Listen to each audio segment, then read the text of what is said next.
A warm hello and welcome. I'm Coach Ray, your go-to for narration and conversations on topics that keep you alive and well-ish. Follow me for practical tips, expert insight, and motivational stories to help you build a better life.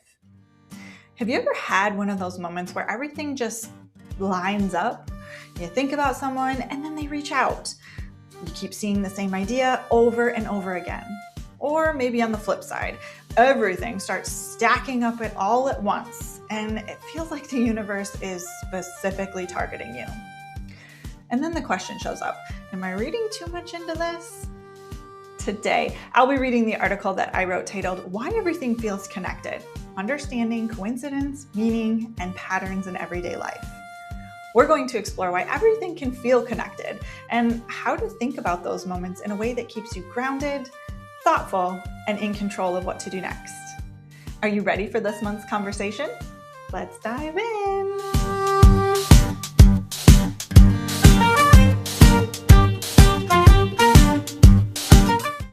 There are moments in life that make you pause. You think about someone and they reach out. You keep seeing the same idea, phrase, or opportunity across different places. Something lines up in a way that feels intentional. Or things start stacking up all at once and it feels targeted, like everything is going wrong all at the same time. And then the next thought quickly comes, am I reading too much into this? Could I really be that unlucky or lucky? This tension between noticing patterns and not fully understanding them is more common than we admit. Let's explore it in a clear and practical way.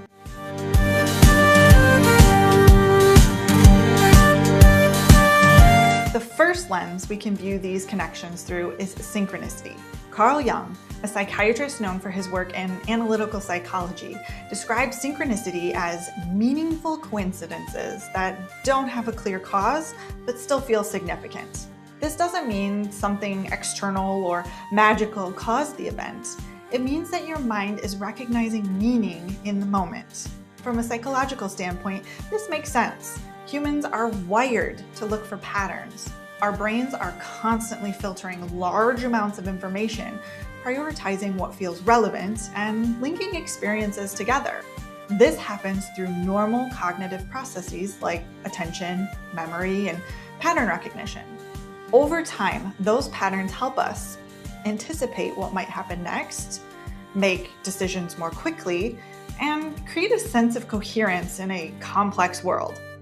So when something lines up, it's not unusual for it to feel meaningful.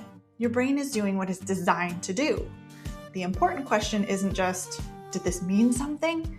It's, what meaning am I assigning to this?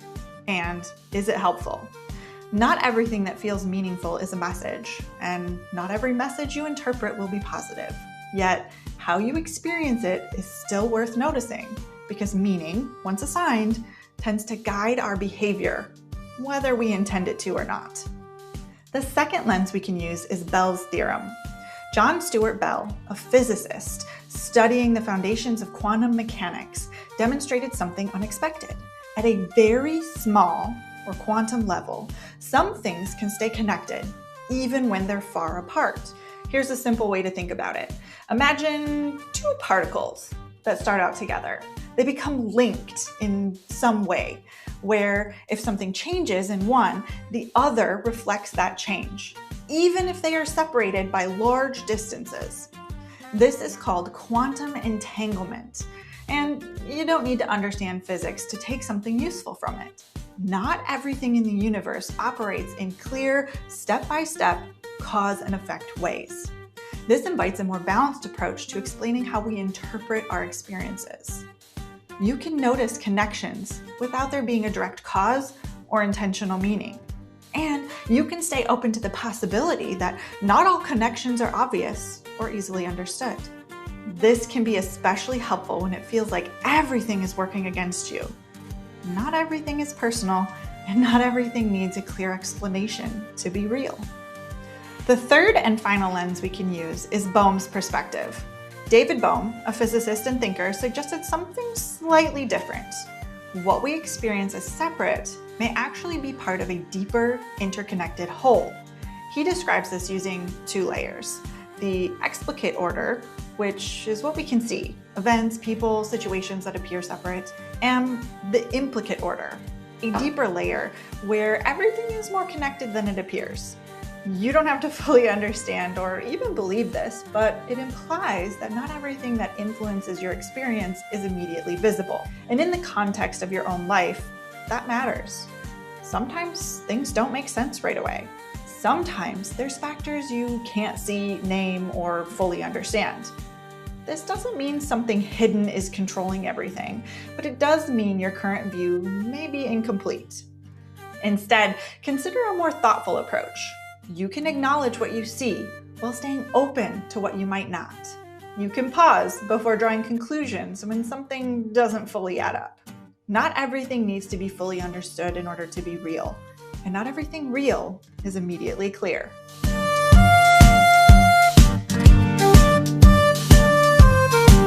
These lenses are helpful, not because they give you clearer answers, but because they change how you relate to the moment.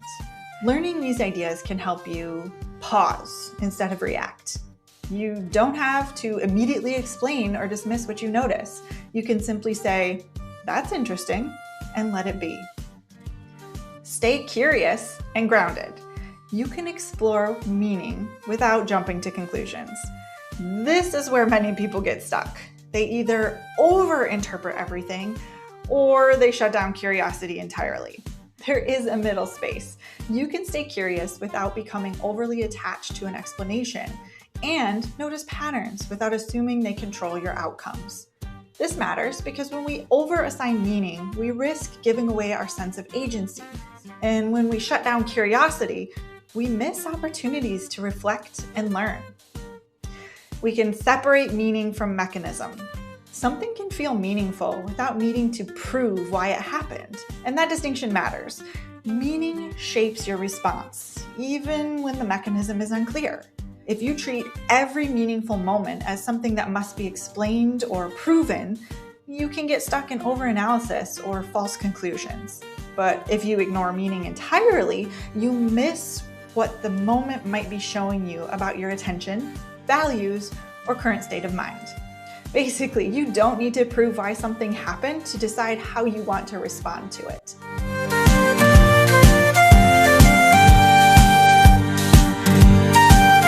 Here's an important note. Correlation does not equal causation. Let me say that again. Correlation does not equal causation. Just because two things happen at the same time does not mean one caused the other. It also does not mean that there's a hidden force intentionally linking them.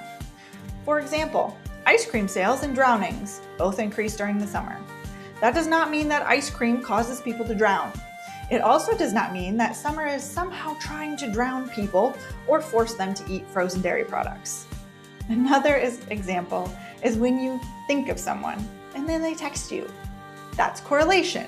It may be meaningful to you, but it's not evidence of a cause. Meaning is personal, not a universal truth. Your experience of something being meaningful is valid and absolutely worth exploring, but it doesn't automatically translate into a rule about how the world works or something others need to interpret in the same way. Meaning lives in your interpretation, and that's useful as long as you remember it's not the only interpretation available. Furthermore, one experience doesn't cancel another. This one's important. Just because something meaningful or difficult or significant is happening to you does not diminish what is happening to someone else, even if the experiences are similar. There is room for your insight, their experience, and multiple truths to exist at the same time. We don't need to compete for significance.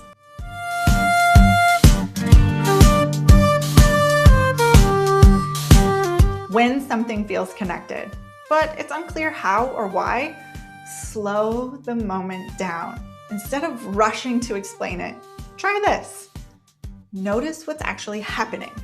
What are the facts? Separate those from your interpretation. Name the meaning you are assigning. What feels significant to you and why?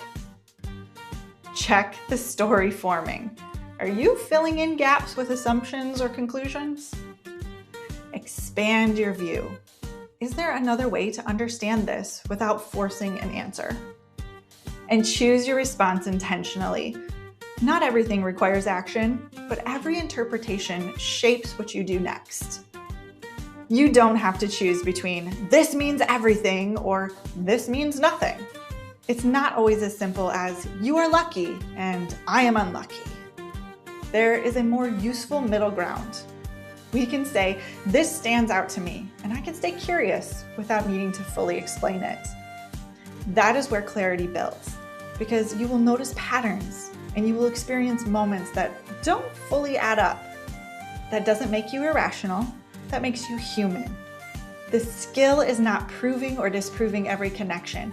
It is in learning how to notice, interpret, and respond in a way that keeps you grounded, thoughtful, and in control of your next step. You don't need to explain every pattern you notice, but you do need to decide what you will do with it. And if you ever want to talk it through, I know a great coach who has your back. Thank you for joining me today. You just listened to me read the article that I wrote titled, Why Everything Feels Connected: Understanding Coincidence, Meaning, and Patterns in Everyday Life. If this kind of thinking resonated with you, where we explore ideas, patterns, and how to live and lead more intentionally, you'll likely enjoy the rest of the content here. You can find the original blog post linked below, and if you'd like to support the work, hit that like button and the subscribe button. Those are there for you.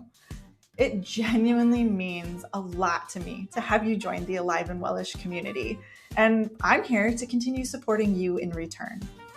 Remember, all of this, it's not about reaching a destination. It's about enjoying the beautiful messiness of life and finding joy along the way. Take what you need from this, leave the rest, and until next time, stay well, my friends.